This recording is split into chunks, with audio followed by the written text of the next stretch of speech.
When the Jewish people were preparing to leave Egypt, Moshe was fulfilling an 80-year-old promise. Yosef, the viceroy of Egypt, Joseph, had requested of his brothers and the tribes to take out his bones and his coffin out of Egypt when they leave. And that's exactly what Moshe was busy with. He was taking atzmot Yosef, the bones of Yosef. The commentators focus on this wording. It's true that Yosef used that terminology, my bones. But when it comes to the narrative, the Torah could have said, and Moshe took the coffin of Yosef out of Egypt. Why the terminology took the bones of Yosef seems to be inappropriate, insensitive.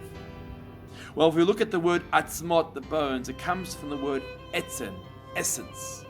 Because the bones are the essence of the person. And this wasn't just a terminology to describe Joseph's bones. It was a terminology to describe the entire Jewish people. At that point in time, they were leaving Egypt with nothing. They didn't own anything. They were following God, following Moshe into the desert. This was a revelation of their true essence. The true essence of the Jewish people shone at that time.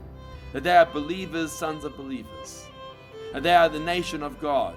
That they are willing to follow God with true faith and trust. How relevant this message is to us today, during the challenging time of the coronavirus. Here in South Africa, we're experiencing lockdown. And we've come to realize that everything that takes place in our lives is external. What's most important is etzem, our essence. That we are believers, trusting in God that ultimately He is in control. Realizing that our lives are dependent on God Himself. That is our true essence. So as we go into the last days of Pesach, let's dig deep. Let's reveal our true selves. Let's expose the etzem, the essence, that believes and trusts in God, that ultimately He will bring salvation and He will bring true redemption to the Jewish people. Like He did then, so He will do for us too. Chag Sameach.